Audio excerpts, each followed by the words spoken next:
Hey everybody, Jason Leisure, Joe Schad here from the Palm Beach Post. We are in Arizona at the Biltmore Hotel for the NFL meetings. Digging the sun. Joe's very happy about the sun. The sun makes me happy, guys. Little known fact about Joe is he loves the sun.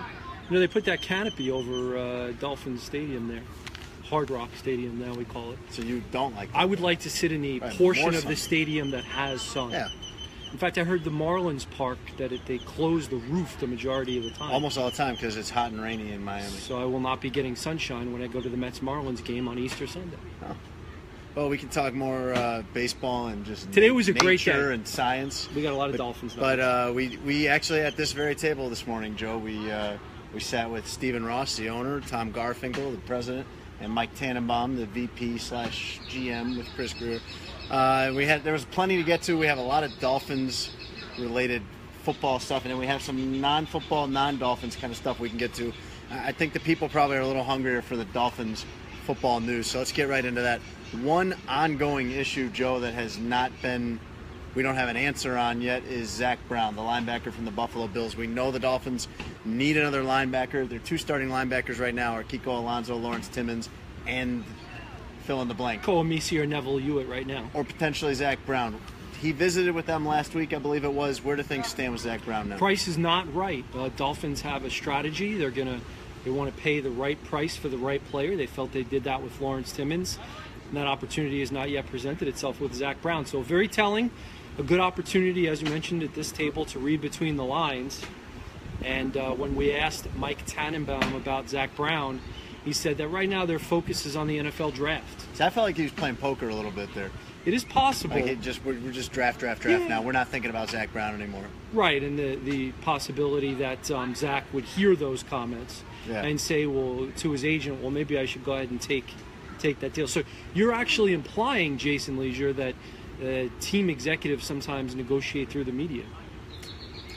I don't think I was implying anything. I think I came right out and said it, didn't I? Oh, okay. Well, I think you're right. But I think Zach Brown doesn't sound very imminent. Here's another thing that doesn't sound imminent. Now, Joe, this is more implying and reading between the lines. The Dolphins have had this mantra, this philosophy all offseason. Back to January, we've been hearing about this. We're going to take care of our own. We're going to take care of our own. Then they backed that up. They signed Cam Wake to an extension. They re-signed Branch, Stills, long deal for Kiko Alonso. They've been doing a lot of that. Schad Jones. There's one guy missing from that list. We talked about this yesterday. Jarvis Landry. 1 year left on his deal. This is a thing that we've brought up with the Dolphins several times lately. When we brought this up with Chris Greer earlier this month, did not sound optimistic about that getting done. Sounded very optimistic about Schad Jones, and they did get it done. Today, I got more of the same. It doesn't sound like things are going well with any kind of talks about an extension with Jarvis Landry.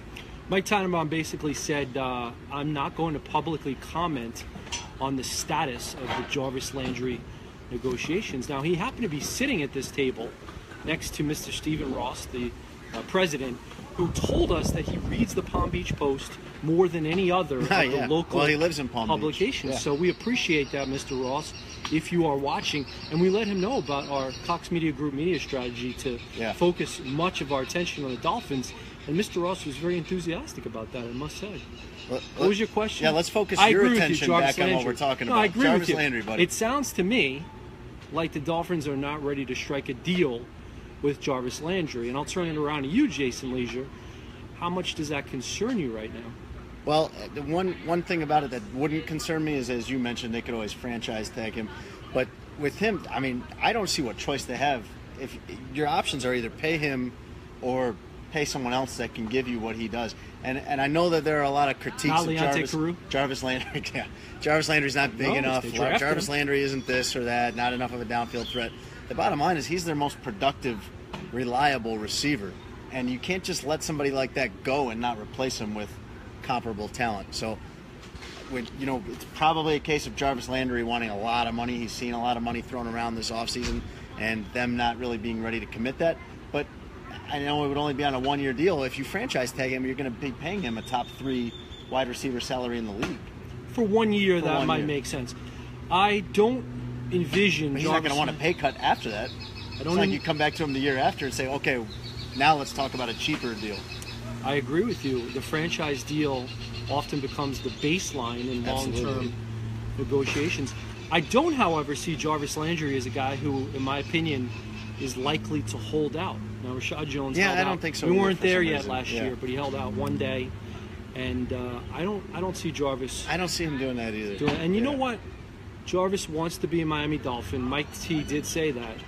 Jarvis wants to be a Miami Dolphin, and of course we want Jarvis to be a Miami Dolphin long term. He hasn't gotten that paid, worked though. for Kenny He has Stills. not cashed in yet. That worked for Kenny Stills. That worked for Schad Jones. That worked for Kiko Alonso. That even worked for Andre Branch, who frankly was only around for 1 year. Yeah. So there's no reason to believe that it shouldn't work for Jarvis Landry eventually. This is just one that's going to take some time.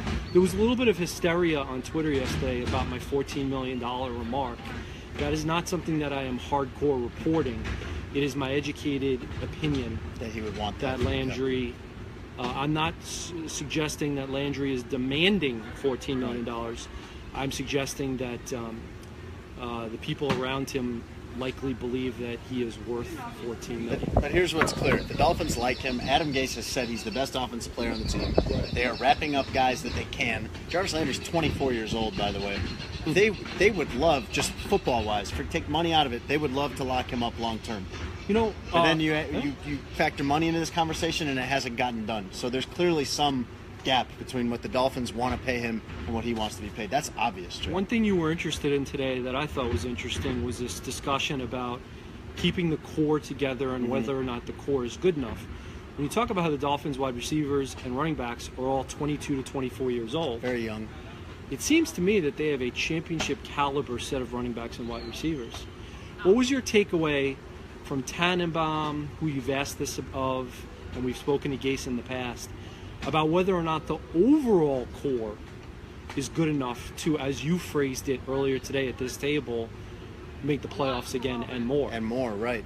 Well, you have, what he's referencing is you have about 13 core guys. If you look at maybe the 13 most important players between offense and defense, all of them but Landry are signed up for at least the next 2 years. The majority of those guys are very young. But they have this concept of rewarding their own. But this isn't just a system where they just are saying, hey, great job, let's pay you. There's a flip side of that of, is it going to be worth it for the organization? Is this good enough? That may be part of what they're talking about, Jarvis Landry. Is this good enough as your number one receiver to compete? I think he is. But that's the overall. Sure. That's the overall facet of this conversation for them. It's not so simple as as they're just rewarding guys who play well. They've got to keep a group together and pay a group that they think will progress toward competing for a championship. Andre Branch gets his, but frankly, it's one of those deals like most, you can probably get out after 2 years.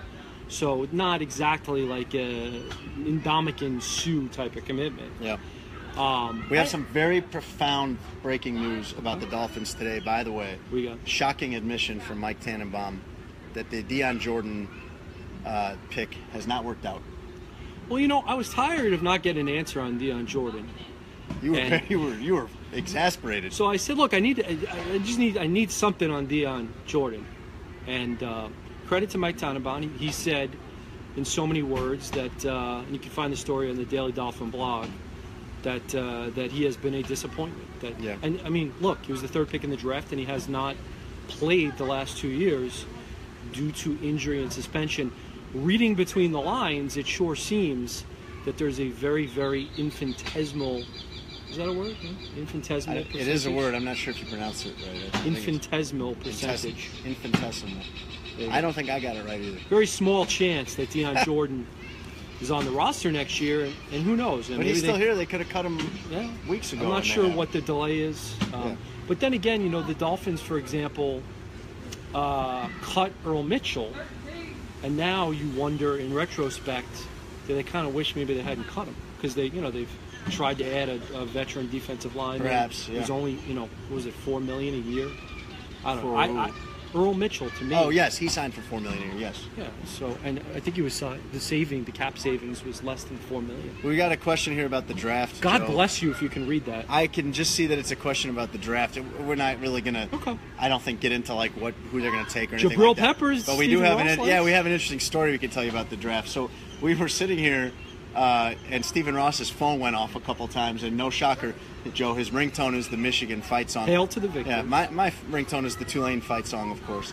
but he actually went to their pro day.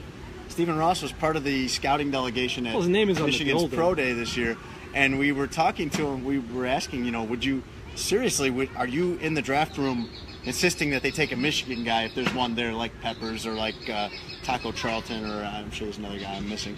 And his answer is actually yes. He said, I will campaign for those guys for them to take a Michigan player, with the caveat of he's already told them, you don't have to listen to me.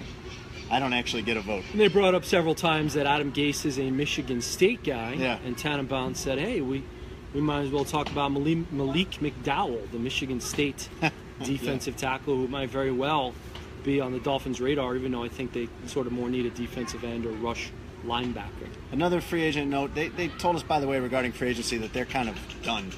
That they're really, everything's about the draft right now, and that doesn't mean they won't be signing more guys, but the majority of their attention is toward the draft, which is a month away, Joe. It's actually not that far away. I know that the guard position. Well, that was what I was going to you. bring up. Oh, you were? No. It does bore me, but I know you wanted to talk about it.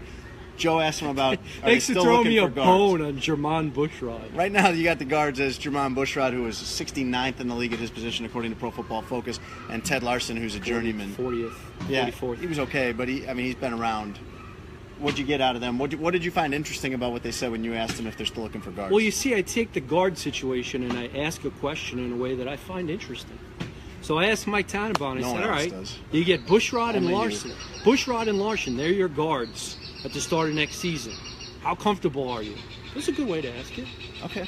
The problem is he predictably said, well, there's still a lot of time to maybe sign a free agent or draft one. But what I took away from his body language is, we're going to add someone. We're not so sure that Bushrod and Larson are the answers at the guard position. Yeah. And one thing that I remember over the years from paying attention to the NFL and who gets cut at the very end of training camp, there's always a few veteran guards that get cut. That's true, too, and they'll always have their eye on those guys. I am predicting right here, before Easter, what is it, March? Late March. Yeah. I am predicting that in late July, in 4 months, the Dolphins will take some of that salary cap money and sign at or near the end of training camp a veteran guard who has been released. Okay. Remember if that happens? There's a prediction, and you'll just conventionally not remember if it doesn't I know you think happen. that's random. And I will write in I don't think it's random. It is random. I will write in a Daily Dolphin blog that you read it only in the Palm Beach Post. We had it first. You got it here first. Inside joke. I'm glad he mentioned the Daily Dolphin blog, because there's so much up there right now you guys can go see. You got to be careful. This table is actually kind of if you rest your leg against it. That looks like the tree of life behind us. But the do you know that reference? No. The Daily Dolphin blog has a lot of stuff on it already from today. We put a lot of this up there if you guys want to go read what these guys said. Let's get to some non-football news. The Dolphins were the only team in the entire league that voted against the Raiders moving from Oakland to Las Vegas, and Stephen Ross didn't back down from that at all when we talked to him. He said that, in his opinion, and this is a guy who spent hundreds of millions of dollars of his own money to renovate Hard Rock Stadium to make it Super Bowl caliber again for South Florida, said that they didn't exhaust all possible options to keep the Raiders in Oakland. Did Mr. Mark Davis, son of the legendary former Raiders owner Al Davis, ask Mr. Ross for a loan?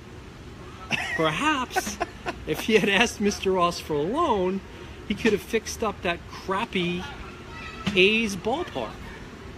Yes, perhaps. That would have been exhausting all options. Have you ever been to that, by the way? Trash. It's garbage. Yeah, garbage. They share a complex with the... And we went to the Chargers Stadium this year, and we understand why they're choosing to play in a soccer stadium in Los Angeles this year.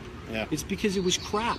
So I don't blame these owners. Another off-field story that involves the Dolphins right now, Joe, is in tennis, actually. The Miami Open, which is being played right now, as we speak, I think, in Key Biscayne. I know it's going on for another week or so.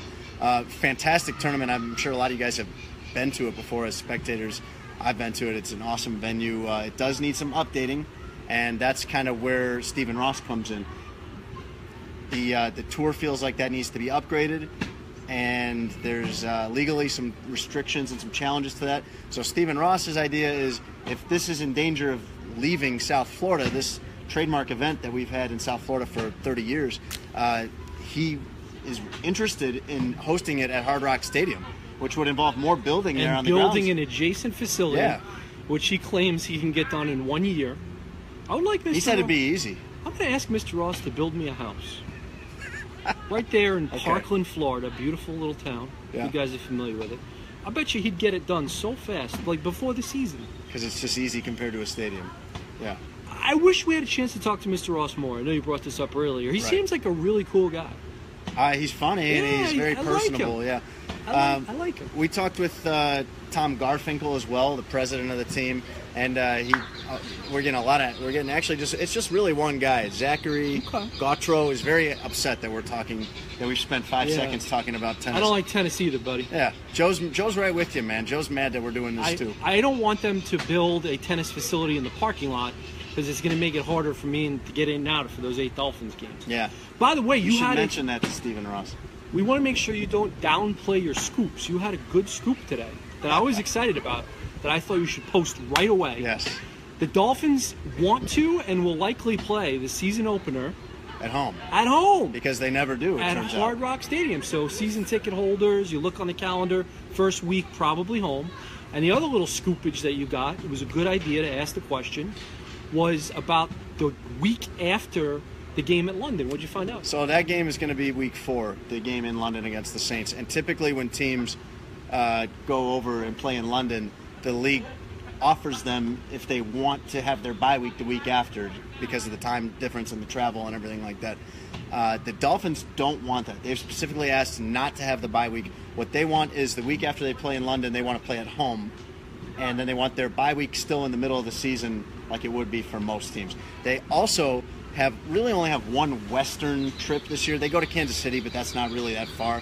They play one game on the West Coast. That's at the Los Angeles Chargers in that soccer stadium Joe mentioned. And they've asked for that not to be the week before London, which is pretty smart. You don't want to go LA one week and London the next week if you can avoid it. This guy makes a good point. 7 home games. You're very clever there, Kevin. One less home game because London is a Dolphins home game. Did one of us say it was? Oh, I did. Oh, okay. Yeah, it was a faux pas, as Thank they you, say Kevin. Thank you. in the biz. However, Kevin, you forgot that the Dolphins are going to host a playoff game this year. So that would be that would be 8. Actually, Kevin. That would be 8. We talked to Stephen Ross about the Super Bowl. We mentioned this yesterday on our Facebook Live that I don't remember if we had this for certain yesterday or not, but we know now today they're not voting on anything as far as future Super Bowls. The next Super Bowl that's open is 2022, and Stephen Ross said that he's always kind of campaigning for it. He wants it in South Florida. He kind of half jokingly said he wants it in South Florida permanently. That South Florida would just be the permanent host of the Super Bowl. But now that he's sunk all this money into it and they've done the renovations and the stadium looks great and the league has approved it for the Super Bowl in, I believe, 2020, he wants he's going to be very aggressive in bidding and trying to get Super Bowls to Miami. I have one more thing that I thought was interesting from today. This will be my closing thought. And it looks like we got a pretty good audience tonight here at 10 to 5 on a Pacific Standard Time and 10 to 8 Eastern. I think it's a good time. You got to make sure you don't bump the table. In the evening, yeah. It's rocky. Brandon Marshall, the former Dolphins wide receiver. Really interesting. Joe wrote about this. You guys can read this if you want to, but go ahead. On the Daily Dolphin. Look it up.